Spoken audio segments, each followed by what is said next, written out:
ladies and gentlemen, this is your boy MrTeamguy and welcome to the Gaming Spotlight. Today I'm going to talk about a 2D indie roguelike action platformer called Rogue Legacy. It might have been a few years since this game was released, but why the fuck not? Rogue Legacy was developed by Door Games and released on June 27th, 2013. May the spotlight begin!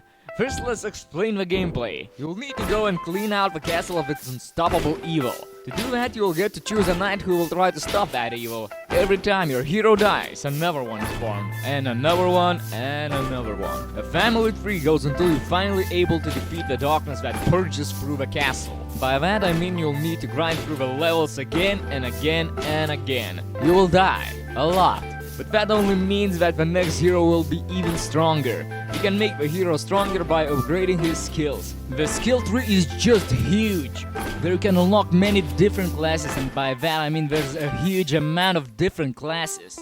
The upgrades cost gold coins that you'll need to gather from the castle. Every time you send your brave knight to the castle, you must know that he will die. So try to gather as many coins as possible before dying, so the next hero could be stronger and able to collect even more gold coins. You get gold coins from killing enemies, opening chests, destroying decorations and furniture. Of course there's gambling rooms, minigames that also adds up some good old change. Every time you enter the castle, its rooms are different. By that I mean randomly generated, or like the game says, powered by dark magic. So I guess you understand what I mean. Go to the castle, try to die with as many coins as possible so you can upgrade the mighty hero to even mightier one. By the way, you can't just stash your gold coins after dying. You get only one chance to collect enough for the upgrades, because when you try to enter the castle again, Dark Guardian takes away every penny you got. I will talk about the castle more later. First I want to talk about the hero. Every hero has an HP and mana bars.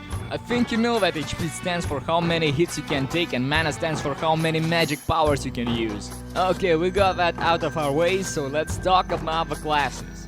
This game has huge amount of classes. Each class has unique abilities that change the way you play the game. Let's take a look at the class types with some detailed explanations. First I want to mention is a class called Spell Thief. It's a summoner class. Their special powers that they can double the spell damage. Their trait is that they can siphon mana with each melee hit, 30% of dealt damage. Of course you're going to need an upgrade the Spell Thief into a Spell Sword in order to do the special. They have disadvantages of having only 75% of a real HP, 40% of a real mana, and 75% of power. And here's some funny trivia I found. The Spell Sword isn't holding a sword, but summons one just when attacking instead. That sword has the sprite of a starter sword, but the powers of a equipped one. Upon dying as a Spell Sword fought, your sword is summoned by magic. You still hear the sword being dropped. It's a fun class to play with, but enough of that. Another class I will address is the Lich. They can convert the half of their HP to mana. Each kill increases current and max HP by 4. The disadvantages are starting with only 35% of potential HP and 50% of potential mana. They also have only 75% of full strength. Third class is called Mage. You can upgrade him to an Archmage. Mage of course is a class all about the magic. The Mage's special ability is that he can cycle through 3 different spells while other classes have only one. Yeah, forgot to tell about the spells. Spells in this game is pretty basic. Just to name a few, you can throw knives, axes, launch killing crows, summon circling fireballs. All of them uses mana. Yes, even throwing knives uses mana.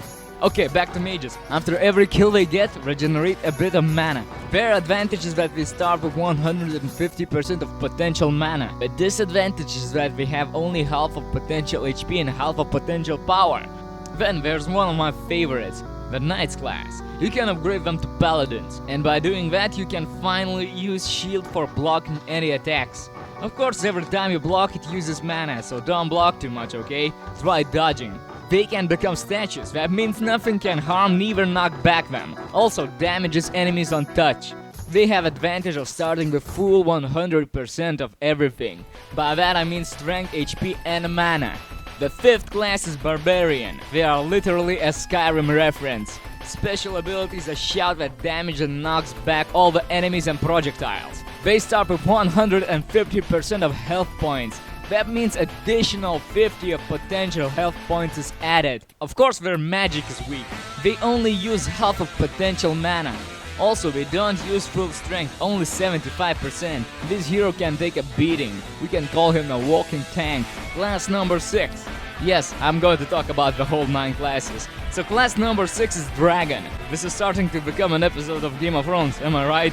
Ah, fuck it. So the Dragon class is a spell of breathing fire. Their special is flying. Sadly, that replaces their jump ability. Their Dragon Fire replaces the default sword attack. Every attack costs mana. But no worries, for them, 4 mana points regenerates every half second. They have disadvantages of having only 40% of potential HP and only 25% of mana.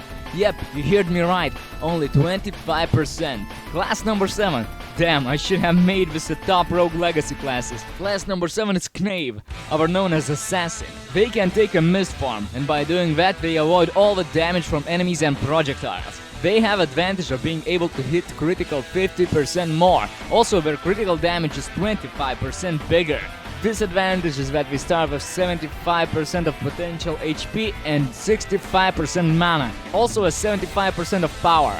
It's a risky hero with low stats but can land devastating critical hits. The next class is Shinobi. Can be upgraded to a Hokage. They wear Shinobi Village, also known as Naruto headbands. Basically, this is Naruto. His special powers is that he can teleport. Does not go through walls but can pass through projectiles, enemies and spikes. They got a huge advantage of starting with 175% of strength.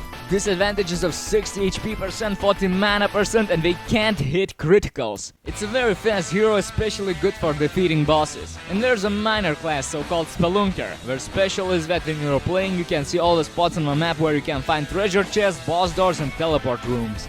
They got advantage of getting 30% more gold from each coin, but they are very weak.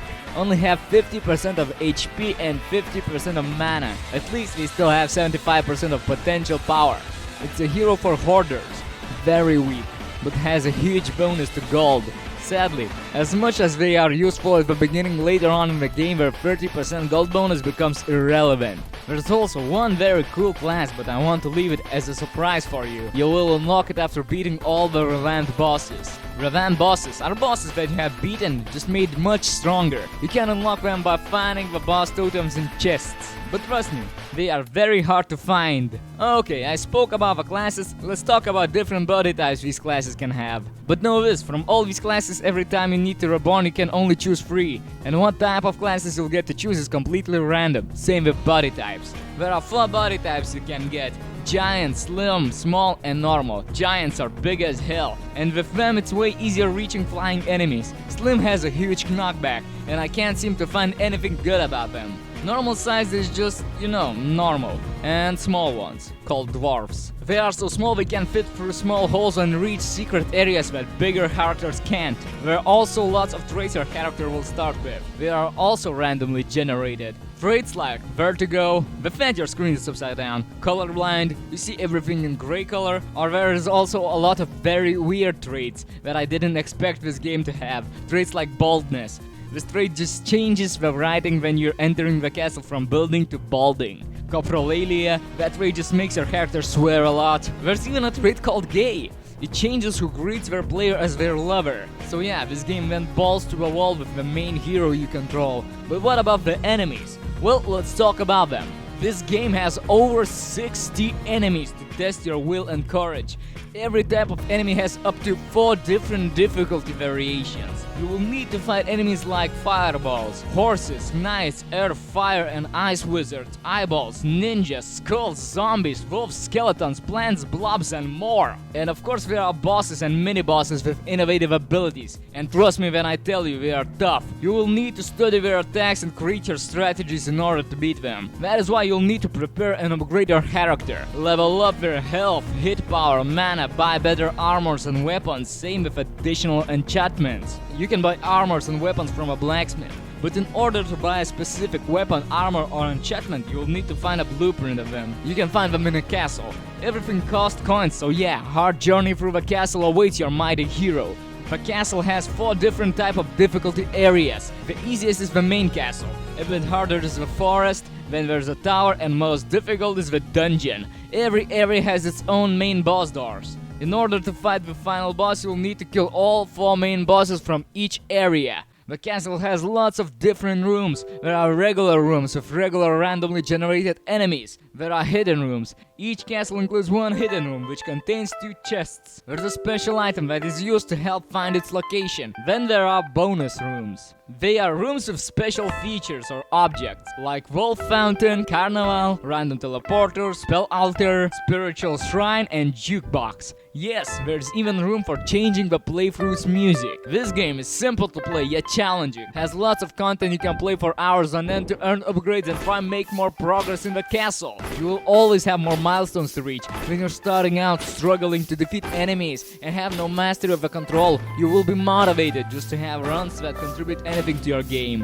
Whatever money you make is lost if you don't spend it, and every time you buy an upgrade, the cost of all the upgrades available slightly increases. Your motivation is just to improve however you can. Strive for runs where you get just far enough to afford something that can make your situation a bit easier. As you start to acquire upgrades and get used to the control, you find you can make more money, but you also need to earn more to keep upgrading your character. Then you may get far enough to fight the area boss, but you will probably get decimated by them. So your goal is to fight them more, to learn their patterns and try to defeat them. Then you finally defeat the boss, but you have 3 other areas to explore, which means going deeper in the castle to fight tougher enemies and surviving enough to challenge 3 more bosses, who will also demand the same learning curve and challenge you to reach them while earning upgrades to increase your chances. This excellent pacing makes it so the game is constantly rewarding. The game has a lot of variety thanks to the randomized layouts, traits, character classes and rune weapon unlocks. It's really fun to experiment with different classes and test out new gear and enchantments. This game has an awesome humorous art style and a good soundtrack as well.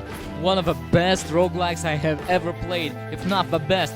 This game is very fair. No cheap tricks or absurd situations to prevent you from winning. Success is determined by your skill and how you choose to upgrade the manor, armor, and enchantment. And it's addictive as fuck. Definitely recommend you to play this awesome game if you haven't already. This was your boy MrTeamguy. If you liked this episode of Gaming Spotlight, don't forget to hit the like button. Subscribe to my channel for more videos. And if you got any suggestions for the next Spotlight, be sure to leave them on the comment section below. Thank you for watching and have a nice day.